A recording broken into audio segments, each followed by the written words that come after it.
শয়তান, তুই এখানে কি চাস? কোন সাহসে আমার ঘরে ঢুকেছিস?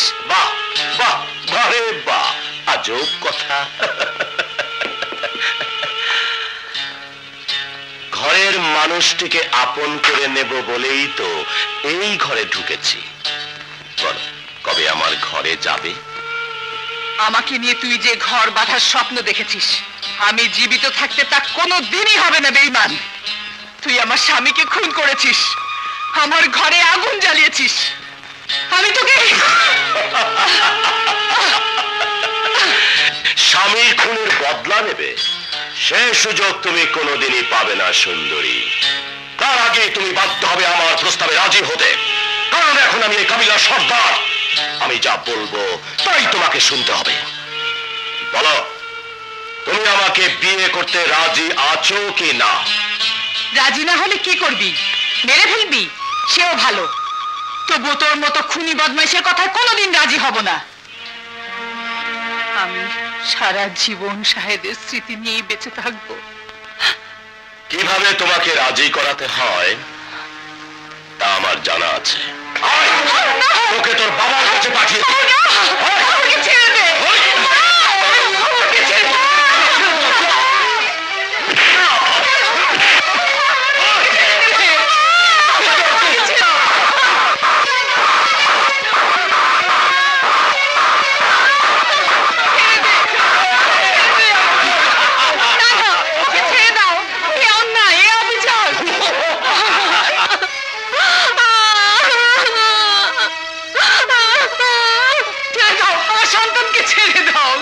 ছেড়ে দেব যদি আমার কথায় রাজি থাকিস। বল, রাজি? না না না না, তুমি কুত্তার কথা রাজি হও না। তাহলে তোর জান দিতে হবে। তবু তোর কথা আমার রাজি হবে না। তাই নাকি? তাহলে দেখতে হয় সন্তানের মৃত্যু তার মা কি করে সহ্য করতে পারে।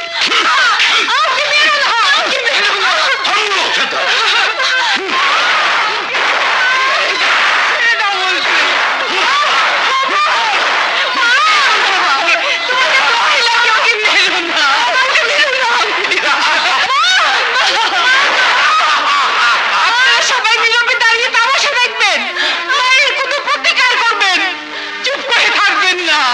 বলুন, এ ধরনের জুলুম অত্যাচার আমরা কতদিন সহ্য করব? হ্যাঁ হ্যাঁ, এ ধরনের অত্যাচার অনেক সহ্য করেছি। আর নয়, সর্দার হয়েছে বলে আমাদের মাথা কিনে নাওনি। এভাবে মাসুম বাচ্চার উপর অত্যাচার করতে পারবে না।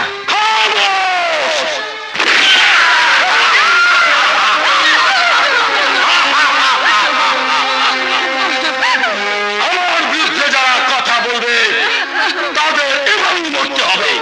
বাবারে, তুই কেন ওর কথায় প্রতিবাদ করতে গেলি? এখন আমি কাকে নিয়ে বেঁচে থাকবো? কে আমাকে মা বলে ডাকবে?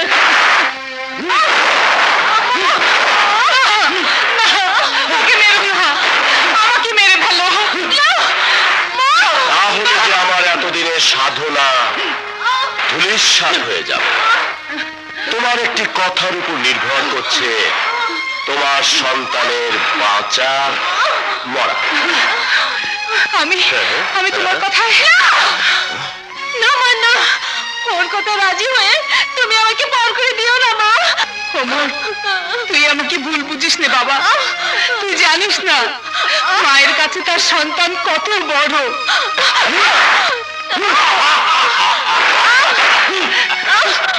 তুমি ওকে ছেড়ে দাও, আমি রাজি।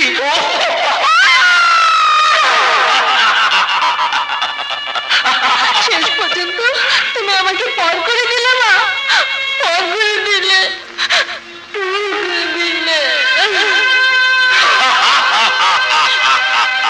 যাও, তোমরা সবাই বাজাও, মেহেদি লাগাও, আমার জন্য ওকে তৈরি করো। সর্দার, সকিনের গর্ভে সন্তান। ওর সন্তান প্রসব না করা পর্যন্ত তোমাকে অপেক্ষা করতে হবে। অপেক্ষা? আমি হারিনি বাবা, ওরা আমার সঙ্গে বেঈমানি করেছে।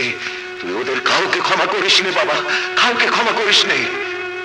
বাবা, আমি তোমার হত্যার প্রতিশোধ নেবই।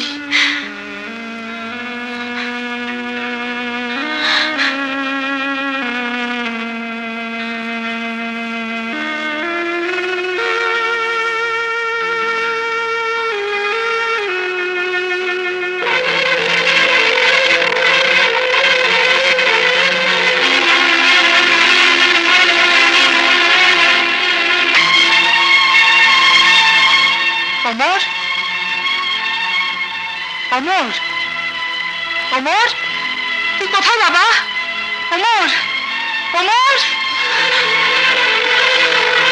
কি যে খালা, আমার অমরকে না তো কি হয়েছে অমরে? কোথায় যে গেল? এই জীবন, আমার অমরকে দেখেছ? অমরকে তো বাড়ির দাওয়ায় বসে থাকতে দেখেছিলাম। অমর, আমার অমরকে দেখেছ? ঘরে বোধহয় আছে ভাবি। না বোন, বড় অভিমানী ছেলে আমার, নিশ্চয়ই আমার উপর রাগ করে কোথাও পালিয়েছে। শান্ত হ ভাবি, ও নিশ্চয়ই ফিরে আসবে। তোমার কথাই যেন সত্যি হয় বোন, ওকে যেন আমি ফিরে পাই।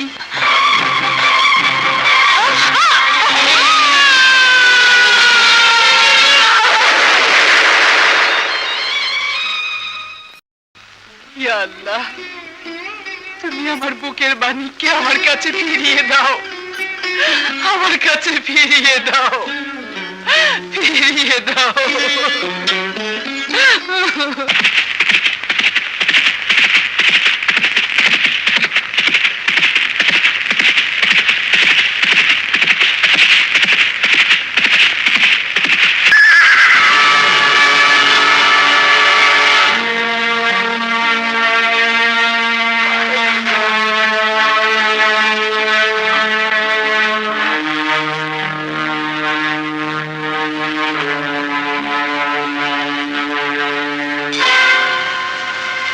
বেঁচে আছে, কাউকে তো কোথাও দেখছি না। কে এই ছেলেটি? একে বাঁচাতে হবে।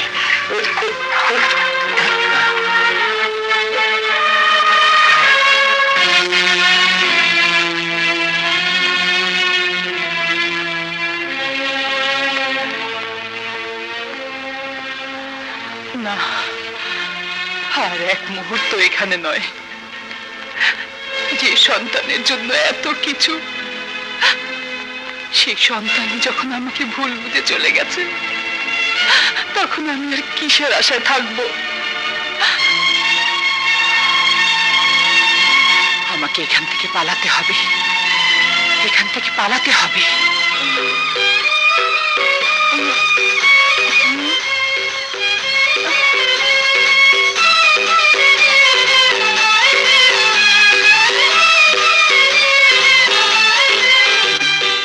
আমি এখানে কেন? আপনারা কে? তুমি আমাদের চিনবে না বাবা, তুমি ওই জলপাই নদীর তীরে অজ্ঞান অবস্থায় পড়েছিলে, সর্দার তোমাকে সেখান থেকে তুলে এনেছে। কে তুমি? নদীতে পড়েছিলে কেন?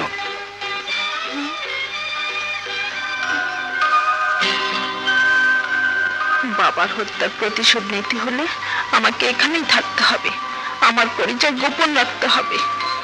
কি ভাবছো? মোমেন, ওকে তুলে কান্দাহার পাহাড়ের পাদদেশে ফেলে এসো। আমি যাব না, ওরা আমাকে মেরে ফেলবে। কারা তোমাকে মেরে ফেলবে? যারা আমার বাবাকে হত্যা করেছে তারা। কারা তোমার বাবাকে হত্যা করেছে? ওই নবাব শামশেদ আমার বাবাকে হত্যা করিয়েছে। তোমার মা কোথায়? আমার কেউ নেই, মা হারিয়ে গেছে। আমি এখানেই থাকবো, আমি যাব না। ওগো, আমরা যখন নিঃসন্তান তখনও আমাদের কাছেই থাক। আজ থেকে আমরা ওর মা বাবা।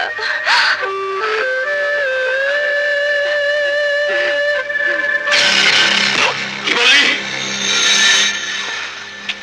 সাকিনা পালিয়েছে? পালিয়ে যাবে কোথায়? যা, যেখান থেকে পারিস ওকে ধরে নিয়ে আয়। যা।